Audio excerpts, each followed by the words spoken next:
Jésus était assis dans le temple en face de la salle du trésor et regardait comment la foule y mettait de l'argent. Beaucoup de riches y mettaient de grosses sommes. Une pauvre veuve s'avança et mit petites pièces de monnaie. Jésus appela ses disciples et leur déclara: Amen, je vous le dis, cette pauvre veuve a mis dans le trésor plus que tous les autres, car tous ils ont pris sur leur superflu, mais elle a pris sur son indigence. Elle a mis tout ce qu'elle possédait, tout ce qu'elle avait pour vivre. Évangile de Jésus-Christ selon saint Marc 12, 38, 44. La veuve était sans ressources. Ce qui lui restait était épuisé. Elle allait mourir, elle et ses enfants. Elle sortit donc ramasser 2 morceaux de bois pour se faire cuire du pain. Et c'est alors qu'Élie la rencontra.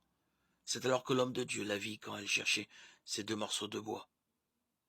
Cette femme était la figure de l'Église, parce qu'une croix est formée de 2 morceaux de bois, celle qui allait mourir, chercher de quoi vivre éternellement. Celui qui était dans Élie pour commander était aussi dans cette veuve pour obéir. Va, dit-il, nourris-moi d'abord de ta pauvreté, et tes richesses ne s'épuiseront pas. Elle n'a reçu qu'un bien temporel, de la farine qui ne s'est pas épuisée, de l'huile qui n'a pas diminué jusqu'au jour où le Seigneur arrosa la terre de sa pluie. Ce signe, qui lui a été concédé par Dieu pour peu de jours, était donc la figure de la vie future, où notre récompense ne saurait diminuer. Notre farine, ce sera Dieu. Comme la farine de cette femme ne s'est pas épuisée durant ces jours, Dieu ne nous manquera pas durant toute l'éternité. Sème en confiance et ta moisson viendra, sûrement.